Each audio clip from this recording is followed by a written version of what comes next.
A single spider sat at the heart of its web. Morning dew clung to the silk like diamonds, each droplet catching the first light of dawn.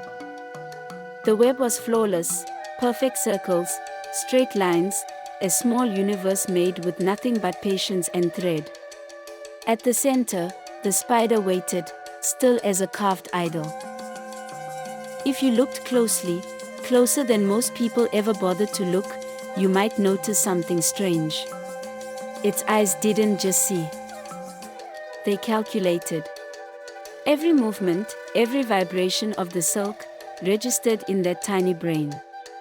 Every potential outcome, every misstep of prey, every danger, an equation solved before it happened. Because in African mythology, there is a secret every storyteller knows, every story you have ever heard, every tale ever told, every legend passed down through generations belongs, first, to that tiny creature in the middle of the web. His name is Anansi, the spider who outsmarted gods, defeated monsters, and proved, forever, that intelligence will always triumph over strength. Long before Anansi became a household name in Ghana, Jamaica, Nigeria, and across the diaspora, there was a time when the world was disturbingly quiet. Picture an ancient West African village at night. The stars burn bright, yet the compound feels muted. Families sit around low fires. Children stare into the flames, restless. Elders have nothing to narrate, not a single tale of heroes, not one clever animal fable, no origin myths, no proverbs wrapped in stories. The crackle of fire is the loudest sound. No one laughs at a trickster's mischief. No child gasps at a monster defeated. People simply exist, working, eating, and sleeping, without the magic of stories to explain the world or teach the heart. The world before Anansi was a world without meaning. High above this quiet earth, beyond the clouds, lay the reason. The camera of your imagination tilts upward, away from the village fires and into the sky. Clouds part like curtains. There, on a golden throne suspended in the heavens, sits Nyame, the great sky god. Around him are boxes, dozens, maybe hundreds, each glowing faintly, softly pulsing as if something inside were alive. Inside those boxes lie all the world's stories, stories of love and betrayal, of gods and humans, of bravery, foolishness, greed, cleverness, kindness, and everything in between. Nyame owns them all. He has locked them away, hoarding them like treasure. They do not travel down to the villages. They do not dance on tongues or echo in the night air. They sit there, trapped and silent in the sky. Back on earth, under a tree at the edge of the village, a spider watches the people he lives among. He sees how children stare at nothing, their imaginations unfed. He sees how elders sit mute, with no stories to pass down, no wisdom wrapped in laughter and suspense. Anansi feels something rise inside him, part annoyance, part ambition, part mischief, part love. This is wrong, he decides. Stories are meant to be told, not imprisoned. Our people deserve them. He looks up at the sky, toward the unseen throne of Nyame. In that moment, small though he is, Anansi makes a decision that will change the world. He will steal the stories from Nyame himself. As he begins to spin a new plan, a familiar voice cuts through his thoughts. From the shadows, his wife also steps into view. She is clever in her own right, her eyes sharp enough to carve truth from any lie. You, also exclaims, folding her arms. You, a tiny spider, will challenge Nyame, the sky god. Anansi, you'll be destroyed. Her concern is real, but so is his arrogance, and his brilliance. Anansi's 8 legs twitch with excitement. He smiles, crooked, dangerous. Strength isn't everything, my dear, he replies, his voice soft but burning with confidence. Watch what cleverness can do. Without another word, Anansi does what spiders do best. He climbs. Not a tree this time, not a wall or a roof, but an invisible thread of his own silk that reaches straight up into the sky. Hand over hand, if you can call them hands, he pulls himself toward the clouds, the world below shrinking, Enumi's palace growing closer and more magnificent. At last, Anansi stands before the throne of the sky god. Enumi is enormous, radiant, surrounded by thunderclouds and basking in the glow of his golden storyboxes. The sight of a tiny spider at his feet is amusing. Anansi clears his throat, tiny, but confident. Enumi, he calls out, I have come to ask for your stories. Give them to me, that I may share them with the world. For a moment, there is silence. Then the heavens themselves seem to chuckle. Enumi leans down, his voice like rolling thunder softened by amusement. You want my stories, little spider, he booms. Fine. I will give them to you, on one condition. The other beings gathered in the heavens, spirits, animals, lesser gods, lean in, smirking. This should be good. Enumi's eyes gleam. Bring me 4 impossible things, he declares. His words shake the sky.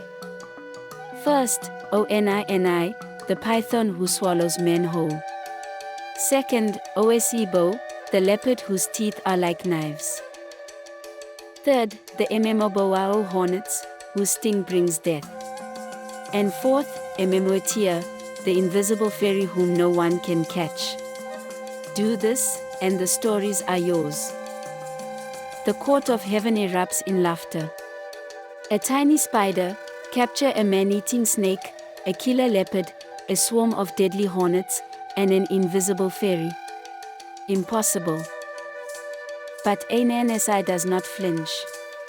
He simply bows, the hint of a smile on his mandibles. They have strength. They have claws, fangs, wings, magic. He has something better. He has a plan. Deep in the forest, where the ground is cool and shadows thick, lies Onini the Python. He is enormous, 30 feet of muscle and silent menace, his scales glistening in the filtered light.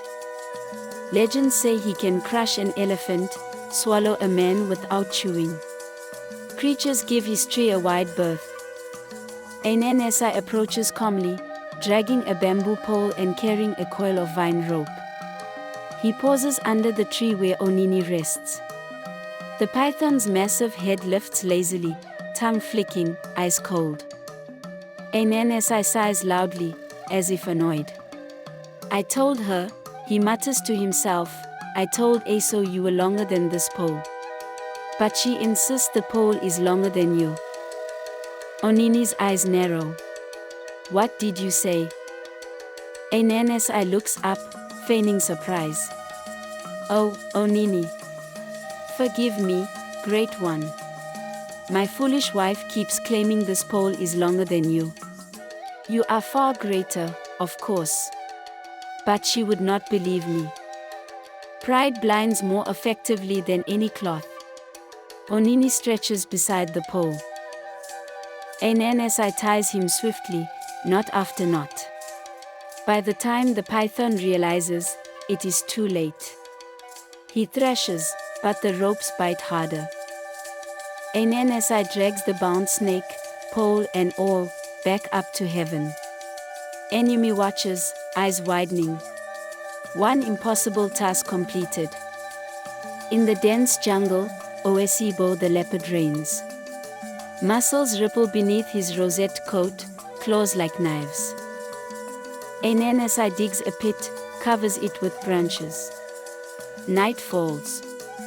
Osebo stalks prey. One paw touches the trap. The earth vanishes.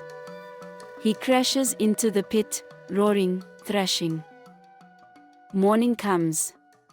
Anansi bends a young tree into the pit. Osebo grabs the branch. Anansi releases. The leopard flings upward, landing into a spider silk web stretched between trees. Writhing, snarling, trapped. Once again, Anansi climbs skyward with the furious leopard. Enemy's face shows concentration. 2 down, 2 to go. The Mmoboro hornets swarm their nest. Anansi pours water over himself, over the nest. He shouts, "A storm is coming. Hide." The hornets panic, streaming into a gourd. Leaf covers the mouth, buzzing trapped. Anansi climbs skyward again, gourd in tow. 3 down, 1 to go. Mmoatia, the invisible fairy, approaches his trap, a wooden doll smeared with sticky sap, yams before it. Hungry, she floats toward the food, touches the doll. Stuck. Struggling, the fairy becomes visible. Anansi bows. Enemy sends his regards. Now, all 4 impossible things are captured. Enemy's amusement gives way to disbelief. Anansi lays out his trophies: python, leopard, gourd of hornets, and visible fairy. Enemy steps to the golden boxes. Light pours forth, stories released. You have proven yourself, Anansi. From this day forward, all stories belong to you. Golden light streams down to earth, into villages, homes, hearts, into the minds of elders and children alike. The world is alive with stories once more. From that day, my hand has touched an Anansi story, begins every tale that carries mischief, wisdom, and laughter. Across oceans, across centuries, Anansi persists, in Ghana, Nigeria, the Caribbean, the Americas. Wherever cleverness triumphs, Anansi is there. The spider's web glistens with dew again, but now you see it differently. Each strand is a storyline, each intersection a clever turn, orchestrated by the smallest creature with the greatest mind. Anansi taught the world, strength is not everything. Power is fleeting. Intelligence, courage, and cunning shape the world. And somewhere, if you look closely enough, his tiny eyes gleam with satisfaction, his web, and his legend, quietly shaping every story you will ever tell.